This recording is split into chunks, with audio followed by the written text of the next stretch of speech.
En un movimiento realmente grandioso porque hubo muertos.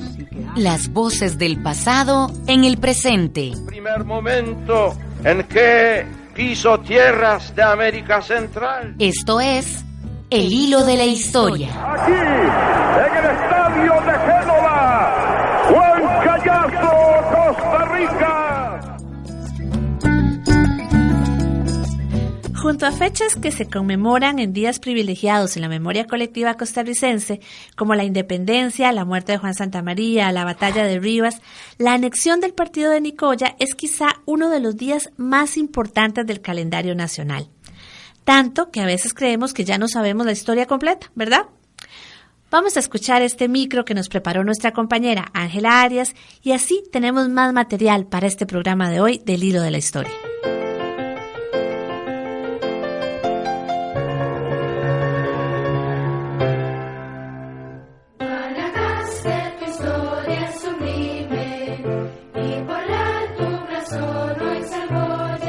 De la patria por nuestra voluntad.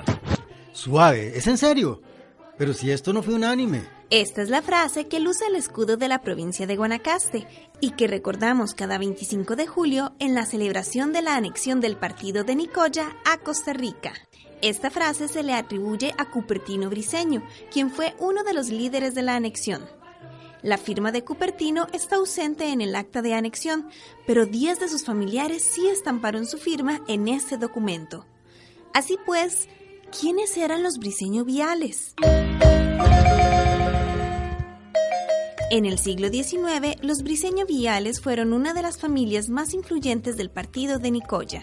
Gracias a matrimonios de conveniencia, esta familia destacó en el ámbito social y económico. Tenían muchísimo terreno para ganadería. Además, varios de los varones de esta familia tenían títulos de cabos y coroneles, por lo que también destacaron en la milicia. Y como además donaban capellanías, tenían también una importante influencia religiosa. Cuando Costa Rica invitó al partido de Nicoya a unirse, los Briceño Viales jugaron un papel importante para consolidar esta unión. El 25 de julio de 1824 hubo un cabildo abierto en Nicoya, en el que el pueblo decidió anexarse a Costa Rica. Es entonces cuando surgió el lema de la patria por nuestra voluntad. Pero si somos sinceros, no fue una decisión unánime, pues lo que hoy conocemos como Liberia quería formar parte de Nicaragua. Sin embargo, muchos intereses políticos jugaron para que al final el partido de Nicoya se uniera a Costa Rica. Y ahí, la familia Briceño Viales metió mano. De la patria por nuestra voluntad, dije. La historia tiene muchos matices y es más compleja de lo que nos cantan los himnos. Para conocer más hechos relevantes, escucha las voces del pasado en el presente en El Hilo de la Historia. Todos los jueves a las 7:30 de la noche por 101.5 Costa Rica Radio.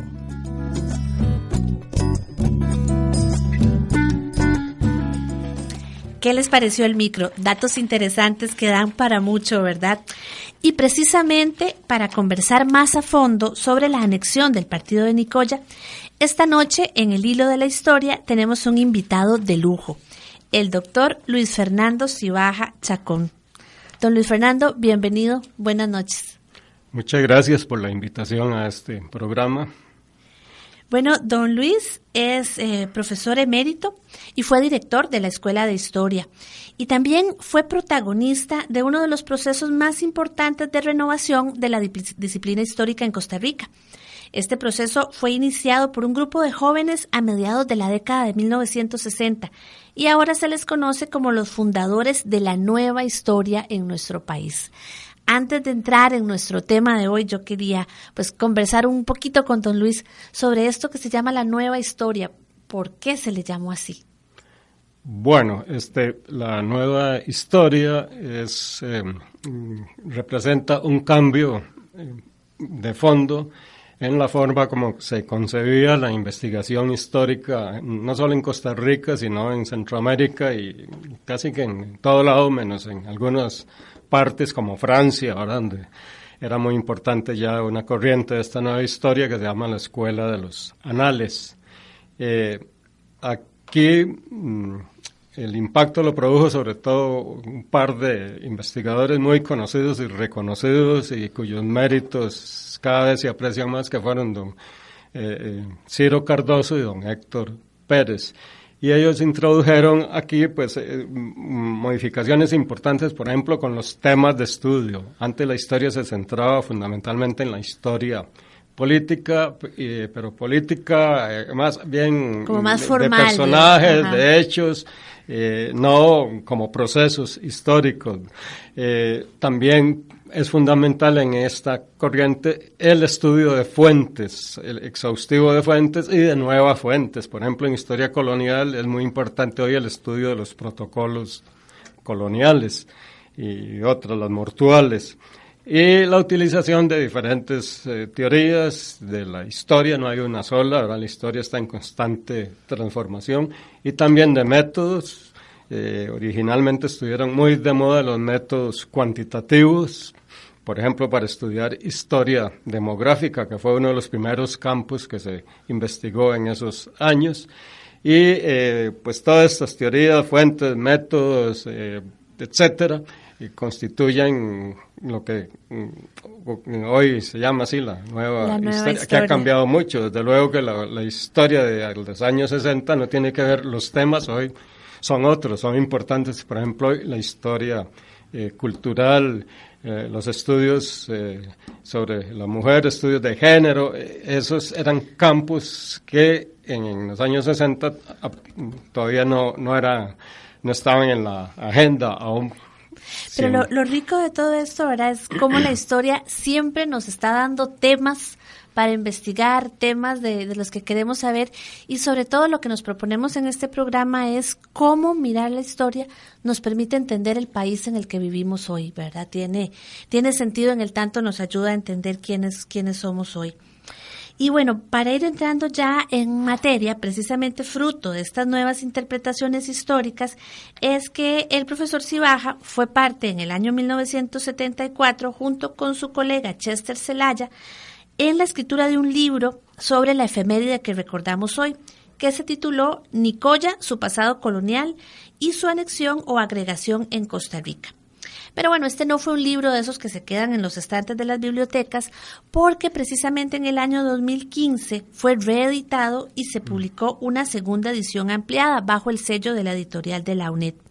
Para hablar de este libro y de esta efeméride, hemos invitado hoy a don Luis Fernando y queremos empezar preguntándole, don Luis, ¿por qué publicar nuevamente este trabajo después de 4 décadas? Bueno, esto tiene relación precisamente con el tema que acabamos de comentar. En 1974, mi colega don Chester Zelaya y este servidor hicimos un libro sobre la anexión, que en realidad hacía falta porque no se habían publicado artículos diferentes muy buenos. Por ejemplo, recuerdo uno al profesor Carlos Meléndez sobre la anexión, pero era un artículo de periódico, y hacía falta algo más sustancioso y que pues planteara con mayor extensión y claridad los temas. Ahí apareció entonces, se cumplían los 150 años de la anexión o agregación, como decimos también ahora, del partido de Nicoya a Costa Rica, y fue una oportunidad para los dos, que no vamos a entrar en mucho detalle, pero Chester acababa de publicar una obra muy importante, todavía en plena vigencia, sobre los primeros años de independencia en Nicaragua, y yo había publicado también un trabajo sobre la historia de los límites entre Costa Rica y Nicaragua. Entonces ahí ya había mucho material ahí, y entonces publicamos ese librito. Pero resulta que eso fue hace 45 años. Y en eso entonces se vino este proceso de transformación de la investigación histórica, la nueva historia, como la llaman algunos, y los jóvenes nuevos historiadores empezaron a producir Más información. Información muy interesante, ¿verdad? Con nuevos enfoques, nuevos métodos, etcétera. Y realmente ya cuando en 2015 nos propuso la Academia de Geografía e Historia que reeditáramos el libro, ya realmente era mejor intentar recoger esas experiencias y hacer un libro más moderno con enfoques más adecuados, y fue cuando surgió esta obra. Los aportes de esta gente son importantísimos, ¿verdad? No vamos a hacer largo el cuento, pero por ejemplo Juan Carlos Solórzano, uno de los personajes más importantes en la historia de Costa Rica, publicó mucho sobre el comercio colonial. Una colega ya desaparecida, Claudia Quiroz, se dedicó a estudiar las comunidades indígenas de Costa Rica. En fin, hubo tesis de licenciatura, tesis de maestría sobre diferentes temas relacionados con Guanacaste, con Centroamérica, que realmente nos ayudaron mucho a mejorar notablemente el libro. Por eso en algún momento decimos que es prácticamente una obra nueva, ¿verdad? Eso estaba pensando, en realidad es un libro nuevo porque tiene que tener, nueva información, y además probablemente ustedes encontraron cosas nuevas también. Definitivamente, sí, así es. Y además también había un elemento de vigencia, de actualidad del tema. ¿Qué tiene este tema de la anexión o la agregación, como nos decía usted ahora, que lo hace tan actual? Bueno, le voy a decir, Seydi, un rasgo interesante de este proceso de anexión. Tiene varias características, yo diría como características, el proceso en sí, importantes. Una de ellas es lo conflictivo, ¿verdad? En el sentido de que no hubo unanimidad en la decisión de unirse a Costa Rica, ¿verdad? Eso lo podemos comentar más adelante, pero también que Nicaragua se resistió a aceptar la anexión de Nicoya a Costa Rica, y entonces esto hace que el tema sea no solo conflictivo, sino de larga duración, como se dice en historia, ¿verdad? Porque para entenderlo hay que irse muchos años atrás, antes de 1824, y muchos años después, hasta prácticamente hoy, ¿verdad? En el sentido de que es un tema de actualidad, porque aunque está resuelto desde hace muchos años, después de interminables tratados y convenios, hoy todavía es tema de discusión, sobre todo desde la perspectiva de algunos nicaragüenses que no aceptan el proceso, ¿verdad? Sigue siendo un tema recurrente, ¿verdad? Y en los conflictos, la temporada de conflictos estacional entre Costa Rica y Nicaragua, siempre vuelve a salir ese tema a la luz.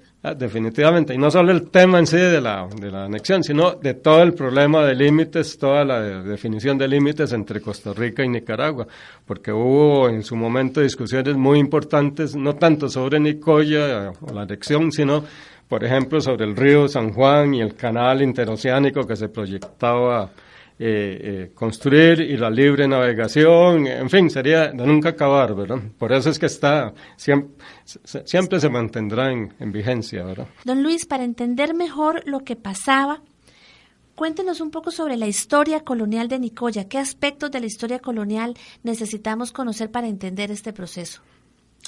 Bueno, Seydi, como le decía hace un momentito, es un proceso de larga duración, y entonces el pasado colonial de Nicoya, pues obviamente es una herencia que incide en estas decisiones del año 1824. Por ejemplo, la evolución demográfica de Nicoya.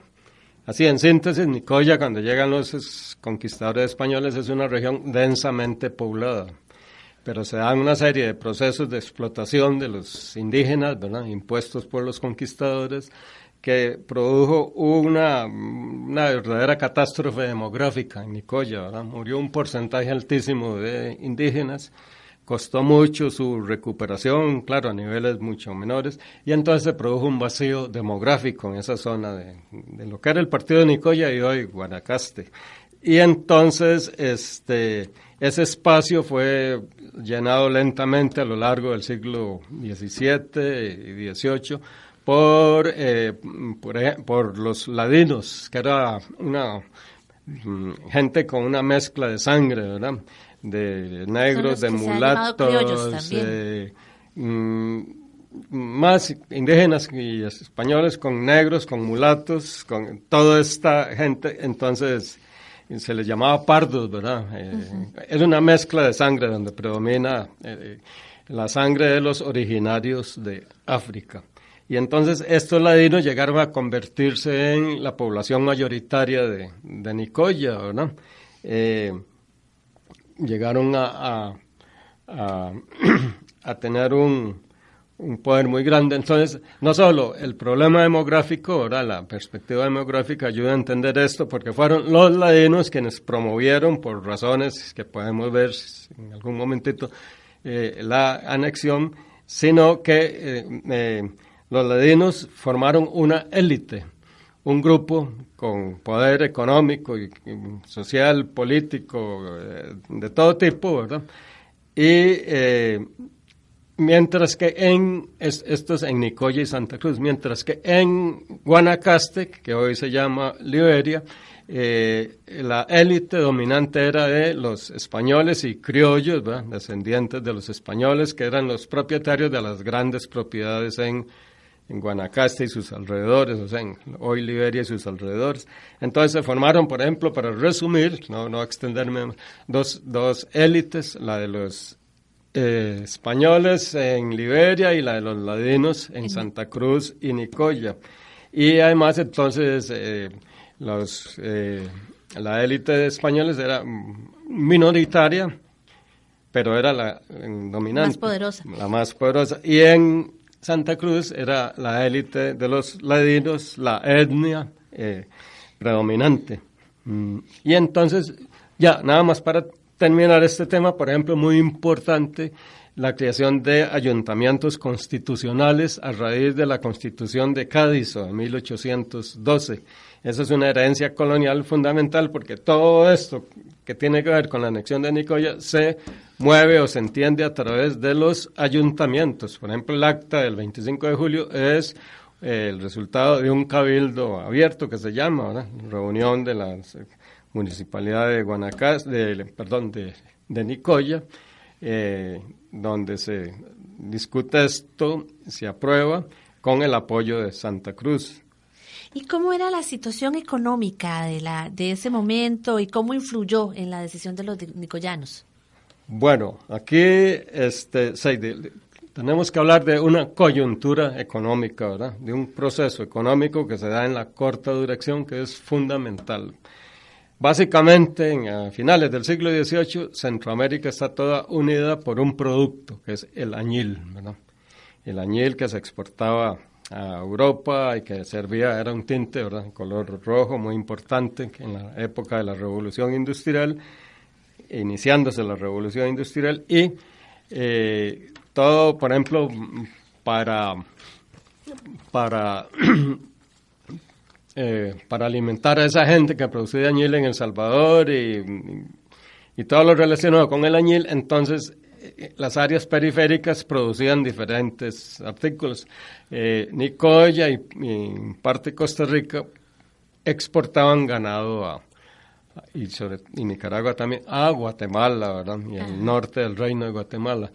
De pronto, a finales del siglo XVIII, decae el añil de una manera estrepitosa por la competencia de los ingleses en la India. Esto lo ha estudiado muy bien un historiador también muy distinguido, José Antonio Fernández. Tienen que invitarlo a este programa. Vamos a tomar nota. Tiene un libro muy bueno que se llama Vistiendo el Mundo de Azul, a propósito de los cultivos de añil. Sí, pero tengo que hacer una aclaración. El añil lo que da era el azul, ¿verdad? Qué torta, qué pena. No el rojo, ¿verdad? No, pero ya nos queda la curiosidad para empezar a buscar en Google, ¿verdad? Añil, y saber que jugó una parte importante en nuestra historia también. Entonces se viene abajo este comercio del añil, sí. Y obviamente pues si en esta región había ganado para alimentar a los productores de añil, la crisis nos llega de rebote. Definitivamente. Nicaragua y Rivas, por ejemplo, el sur de Nicaragua, que en Rivas se llamaba Nicaragua, así como Liberia se llamaba Guanacaste, eso se presta siempre a confusión. Entonces entró en crisis y en Guanacaste empiezan a buscar productos alternos. Y eso coincide con algo también que se llama el nuevo orden del comercio internacional.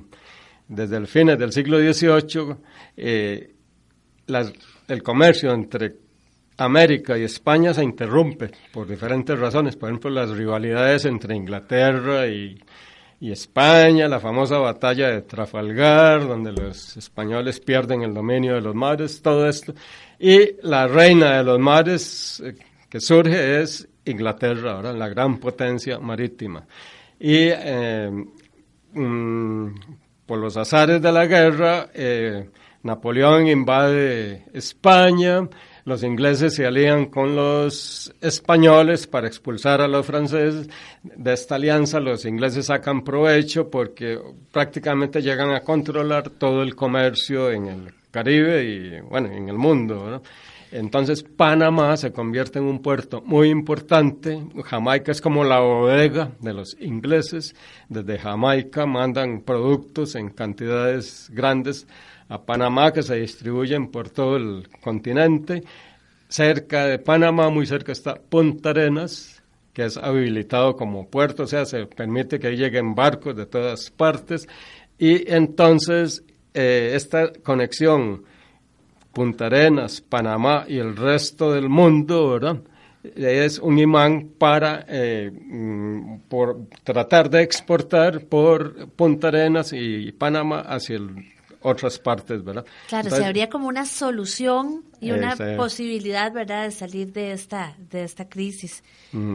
Y entonces los ladinos de Nicoya y Santa Cruz, dedicados a la ganadería y otras actividades, ven la oportunidad de comerciar, ¿verdad? Y que es mucho mejor comerciar desde Punta Arenas y a través de esa cuenca hidrográfica que es algo fundamental, un factor de larga duración interesante al medio geográfico, como toda la península de Nicoya y el Golfo de Nicoya se orientan más hacia Costa Rica, ¿verdad?, y están muy separados de Nicaragua. Entonces se inicia ese proceso de esa coyuntura económica de que se entra en crisis, de que se buscan nuevos productos. Un producto fundamental es este sí era el de rojo, el tinte de color rojo, el palo de Brasil o palo campeche, ¿verdad?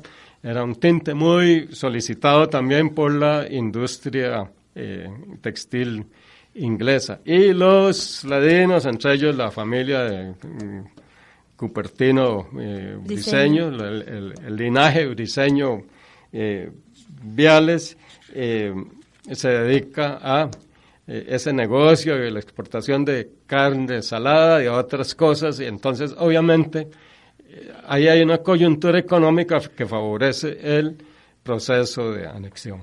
Y al lado de esta coyuntura económica también había una situación política que se estaba moviendo. ¿Qué importancia tuvo esa situación política en la anexión?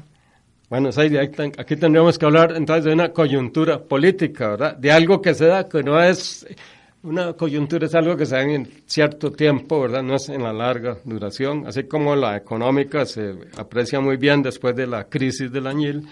La política tiene que ver con la independencia, ¿verdad?, y con la evolución política después de la independencia de Nicaragua y de Costa Rica, ¿verdad? Esto es bastante bien conocido, pero no pierde vigencia, ¿verdad? Definitivamente un problema serio es que en Nicaragua, después de la independencia, casi que al mes siguiente, ¿verdad?, ya en noviembre de 1821 ya había una división interna en Nicaragua. Los granadinos cogieron por un lado y los de León, que era la capital, por otro, ¿verdad?, y empezó el conflicto. En 1824, después de una serie de asuntos ahí internos nicaragüenses que sería largo de detallar, entonces hay una verdadera anarquía en Nicaragua, ¿verdad?, porque había juntas de gobierno. Después de la independencia se organizan, resumiendo mucho, juntas de gobierno, ¿verdad?, En Costa Rica había una, en 1824. Pero en Nicaragua lo que había era, en agosto de 1824, imagínense, 4 gobiernos, 4 juntas de gobierno, en Managua, en León, en Granada y en otro lugar. Y entonces, y además estaban en guerra civil. En ese ambiente tan anárquico es cuando en ese contexto se produce la decisión de unirse a Costa Rica, y en el acta del 25 de julio está muy claro que eso pesa de manera definitiva. Se nos ha ido volando el tiempo, como suele suceder en este programa, y hay una pregunta más que a mí me gustaría hacerle, y es precisamente esto que hablábamos al inicio, de que no fue unánime esta historia, ¿verdad?, de la patria por nuestra voluntad, y que pareciera ser como una decisión que tomó todo el pueblo, no fue unánime. Cuéntanos brevemente sobre eso. Bueno, en la época la unanimidad, así como la entendemos hoy día, ¿verdad?, con el voto universal, no existía, ¿verdad? La decisión fue mayoritaria las decisiones las tomaban las élites, ¿verdad?, económicas y sociales, ¿verdad? Aunque había participación popular, usualmente no era así, masiva, ¿verdad? Y entonces, en todas las grandes decisiones, al final era un grupo, ¿verdad?, más o menos grande o pequeño, el que tomaba las decisiones. En el caso de Nicoya y Santa Cruz, esta élite, este grupo de familias ladinas, tomaron la decisión de unirse a Costa Rica por los vínculos por la identidad, de intereses, como dice el acta, que había en ese momento, ¿verdad?, y que venía de tiempos atrás. En Liberia, en Guanacaste, la élite tomó la decisión de mantenerse vinculada a Nicaragua. Y ahí empezó entonces la división. Todo estaba muy claro, se unían a Costa Rica, Nicoya y Santa Cruz, y Guanacaste no, ¿verdad? Pero el Congreso Federal, año y medio después, en diciembre de 1825, decidió que a Costa Rica se unían no solo Nicoya y Santa Cruz, sino todo el partido de Nicoya. Entonces metió en el canasto también a los liberianos, guanacastecos, y ahí están las raíces de esa decisión. No fue unánime en ese momento, pero sería interesantísimo comentar, será en otra oportunidad, cómo Liberia al final terminó siendo la más fiel defensora de la unión a Costa Rica. Entonces ahí se ve, ahí se aplica lo de la patria con nuestra voluntad, y Liberia en primer lugar, pero a partir de los años 30, de la década de 1830. Bueno, pues ya ven cómo este tema nos deja un montón de inquietudes, temas de los que quisiéramos seguir conversando, cómo se superaron esos conflictos, qué pasó después, cómo llegamos hasta el día de hoy. Y ahí les dejamos para que ustedes sigan reflexionando sobre la historia de esta efeméride de la anexión del partido de Nicoya. Muchísimas gracias, don Luis, por acompañarnos y buenas noches. El Hilo de la Historia es una producción del Centro de Investigaciones Históricas de América Central y 101.5 Costa Rica Radio. El tema musical que nos acompaña es de Wilson Arroyo. Te esperamos el próximo jueves a las 7:30 de la noche y te invitamos a seguirnos por redes sociales.